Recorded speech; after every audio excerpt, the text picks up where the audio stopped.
하시기 바랍니다. 자, 오늘 저기 슬라이드는 안 보여주시고 저기 인터넷으로 하는 사람들은 저를 볼 수 있게끔 해주면 좋을 것 같아요. 오늘은 여러분 먼저 한번 물어볼게요. 새해 계획들 세우셨습니까? 네. 새해 계획이 중요합니까? 네. 왜 중요할까요? 새해 계획을 세우는 것이 중요한 이유. 새해 계획을 세우는 건 중요한 이유. 제가 강조 2번 했어요. 꿈을 꿀 수 있어서. 또 뭐 그러고 난 목표 때문에. 새해 계획을. 자, 계획을 세우지 않으면 어떤 일이 벌어질까요? 1년이 빨리 가요? 감사하지 않게 돼요? 또요? 감정적으로 살게 된다. 계획을 세우지 않으면. 여러분, 계획을 세우지 않고 생각 없이 일했다가 낭패를 당한 경험 있으십니까? 혹시 뭐 이런 경험 있으십니까? 이 사람 얼마나 난처할까요? 페인트 칠했는데 아무 생각 없이 하다 보니까 저 코너에 몰렸어요. 이 사람 어떻게 될까요? 네? 잘려요? 이 사람 어떻게 할까요? 또 여러분 어떤 사람들은 이렇게 배수구를 만들어서 공사를 한다고 했는데 하다 보니까 이렇게 만들어 놔 버렸어요. 주변이 낮고 위가 높아요. 물이 빠지지가 않아요. 네. 뭐 이런 경우도 있을 수 있고요. 또 한 가지는 그 차량의 의자를 배치하다 보니까 이렇게 배치해 버렸어요. 이렇게 앉으란 얘기예요, 말란 얘기예요. 굉장히 난감하겠죠. 뭐 앉지 말란 얘기겠죠. 저게 뭐 물건을 놓으란 얘기인 것 같아요. 혹시 어떤 사람들은 계획이 없는 거를 원하는 사람들이 있습니다. 그래서 나는 뭐 계획 없이 여행하는 것이 좋아하는 사람들 있잖아요. 그 사람들은 어떤 사람이 계획 없이 여행하는 게 좋은지 아십니까? 계획 있게끔 여행해 본 사람이 계획 없이 여행하는 걸 좋아하는 거예요. 그 사람들은 알아서 할 수 있기 때문에 괜찮은 건데 처음부터 아무 계획 없이 여행하는 사람들은 난처함을 당할 때가 많이 있습니다. 저랑 집에서 저희 가족이 즐겨보는 프로그램이 하나 있어요. 어서와 한국은 처음이지라는 프로그램이 있거든요. 외국에서 한국 처음 오는 사람들인데 계획 없이 오는 사람들은 참 되게 난감하게 많은 상황에 접하는데 제가 인상 깊게 봤던 장면이 독일에서 왔던 사람들, 굉장히 계획을 잘 세워서 왔던 사람들은 그 여행의 알찬 거를 볼 수가 있습니다. 마찬가지로 우리가 올 한 해 시작하면서 많은 일들 할 수 있겠지만은 우리가 계획을 세워가는 것이 얼마나 중요한지를 보면서 아직 시작한 지 얼마 안 됐기 때문에 다시 한번 그런 동기부여가 될 수 있는 그런 시간이 되기를 바라면서 말씀을 전하도록 하겠습니다. 오늘은 잠언 16장 말씀 보도록 하겠습니다. 잠언 16장 1절에서 3절까지 보겠습니다. 잠언 16장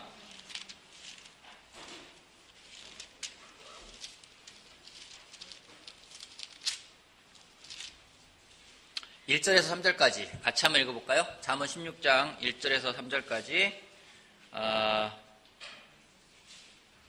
같이 한 목소리로 한번 읽어봅시다. 그 계획은부터요. 16장 1절. 자, 시작. 계획은 사람이 세우지만 결정은 주님께서 하신다. 사람의 행위는 자기 눈에는 모두 깨끗하게 보이나 주님께서는 속마음을 꿰뚫어 보신다. 내가 하는 일을 주님께 맡기면 계획하는 일이 이루어질 것이다. 오늘은 이 말씀을 통해 가지고 세 가지 우리가 삶에서 놓치지 않길 바라는 부분들 세 가지를 같이 이야기하고 싶습니다. 첫 번째는요, 마음의 계획을 세우자라는 것입니다. 마음의 계획을 세우자. 16장 1절 다시 한번 볼까요? 16장 1절 보면은요, 뭐라 나와 있습니까? 계획은 사람이 세우지만 결정은 주님께서 하신다 라면서 1절에 처음에 나온 단어가 계획이라는 단어가 나옵니다. 계획이란 나오는 단어인데 이 단어는 복수형의 단어예요. 여러 가지들. 그래서 한 가지를 말하는 것이 아니라 여러 가지를 말하는 거라는 거죠. 계획이라는 그런 겁니다. 근데 계획이라는 이 언어의 원래 뜻을 보게 되면은 조금은 정돈되어 있는 목적이 있고, 목적인데 목적이 정돈되어 있어야 돼요. 그리고 정리된 아이디어들로서 미래의 행동에 관한 것이라고 이야기하고 있어요. 미래에 어떤 걸 행동하기 위한 정리된 아이디어, 정돈된 목적이 바로 계획이라는 겁니다. 여러분 어떻습니까? 여러분은 미래에 행동하기 위한 또 미래 행동과 관련된 여러분의 정돈된 그런 목적이 있으십니까? 또 정리된 아이디어가 있으십니까? 미래를 위한 계획들이 있으십니까? 16장 1절 말씀은 때로는 우리를 오해하게 만듭니다. 보면은 계획은 사람이 세우지만 결정은 주님께서 하신다. 이 이야기는 뭐예요? 계획을 세우란 얘기예요, 말란 얘기예요? 세우란 얘기예요. 근데 어떤 사람들은 야 내가 계획을 세워봤자 결정이 주님께서 하시는데 뭔 의미가 있냐, 내 계획은 필요가 없어 라고 생각하면서 계획이 필요 없다고 생각하는 사람들도 있다고 그렇게 오해할 때가 있습니다. 하지만 이 말씀은 결정을 하나님께서 하시니까 내가 계획을 세울 필요가 없다는 것이 아니라 오히려 성경은요 우리한테 계획을 세우는 것을 되게 많이 강조하고 있습니다. 왜냐하면 계획에 대해서 결정하는 건 하나님의 주권이고요, 계획을 세워야 하는 것은 우리의 책임이라는 거죠. 잠언 19장 말씀 볼까요? 잠언 19장 말씀 볼게요. 19장 21절에 이런 말씀이 있습니다. 19장 21절.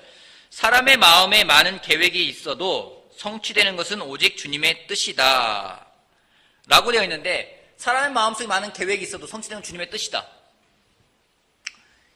이야기는 뭐냐, 우리 마음속에 많은 계획들을 세우는 데 있어서 네, 충전해 주세요. 네. 우리가 먼저 생각할 것은 뭔지, 계획을 세우지 말라는 얘기가 아니라 계획을 세우되 하나님의 뜻에 부합되는 계획을 세우기 위해서 우리가 노력을 해야 된다는 것입니다. 그 얘기는 뭔지, 우리가 계획을 세우는 데 있어서 그냥 나를 위한 계획이 아니라 먼저 하나님의 나라와 그의 의를 위한 계획을 세워갈 수 있을 때 그 계획이 하나님 안에서 우리가 이루어진다는 것을 우리가 아는 것이 중요하다는 거죠. 그래서 여러분, 새해에 대한 계획을 세우세요. 아직 안 세웠다면 좀 세우세요. 새해뿐만 아니라 앞으로 여러분의 2년, 3년, 5년, 10년 앞으로의 일들에 대해서 여러분들 계획을 세우시길 바랍니다. 계획을 세우지 않으면은 어쩌면 우리한테 주어진 그 책임을 우리가 다하지 않고 있는 것일 수 있기 때문에 계획을 세워가는 사람이 되길 바라겠습니다. 두 번째는요, 계획을 세우되 마음의 동기를 점검하자라는 겁니다. 16장 2절 말씀 뭐라고 나와 있을까요? 다시 한번 볼게요. 잠언 16장 2절. 잠언 16장 2절. 다시 한번 볼게요. 같이 한번 읽어보겠습니다. 사람의 행위는 같이 한번 볼게요. 시작. 사람의 행위는 자기 눈에는 모두 깨끗하게 보이나 주님께서는 속마음을 꿰뚫어 보신다. 우리는 상대방의 마음을 잘 볼 수가 없기 때문에 상대방의 겉모습만을 보고서는 판단하는 경우가 참 많이 있습니다.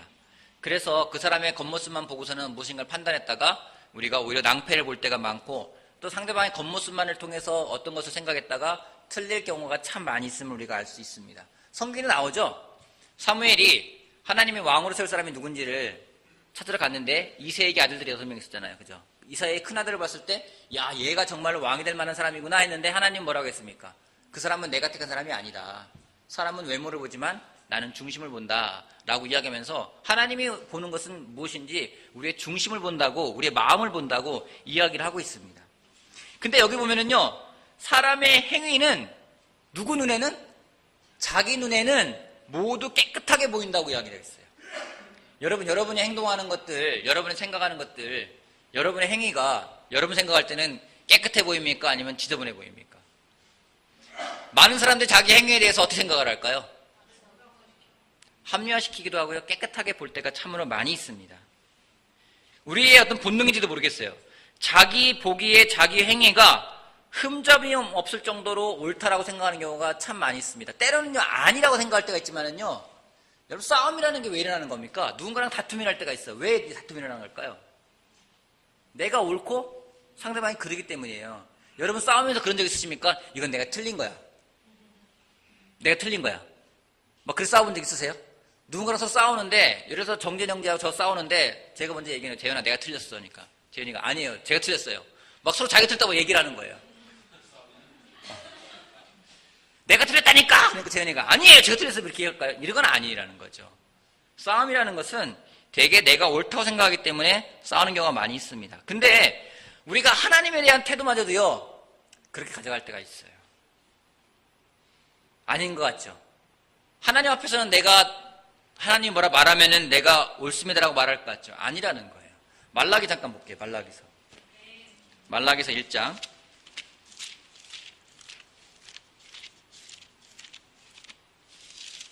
말라기 1장.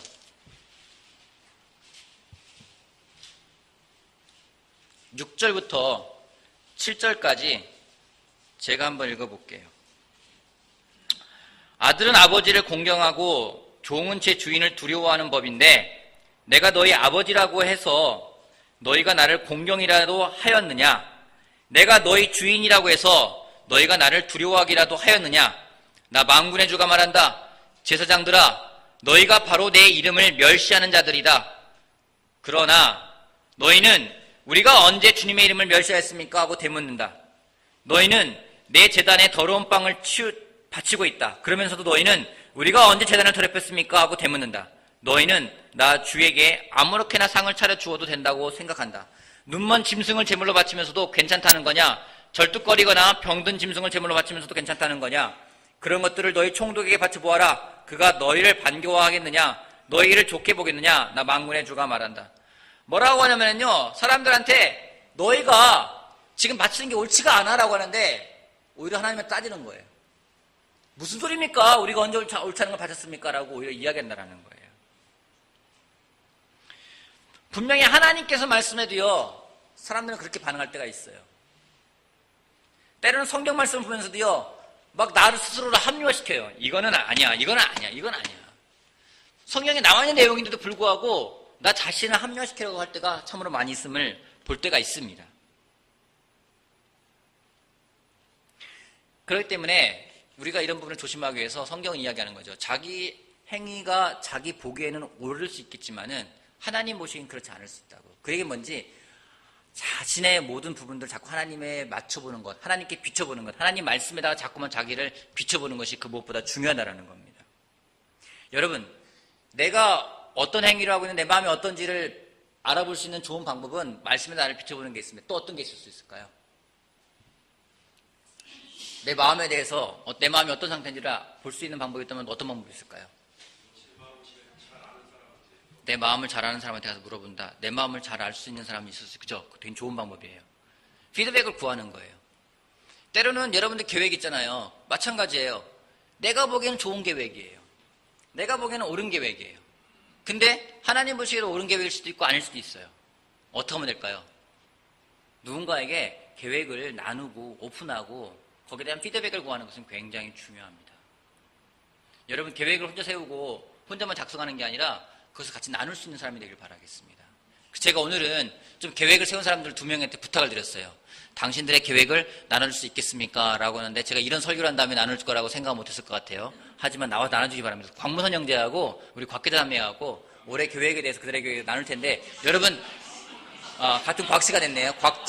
그 남매가 와서 나눌 텐데, 나누고 여러분들 혹시 듣거나 느끼는 게 있으면은, 잘 생각했다가 두 사람이 점선하게 조언을 구하면 나눠주시기 바랍니다. 먼저 누구부터 할까요?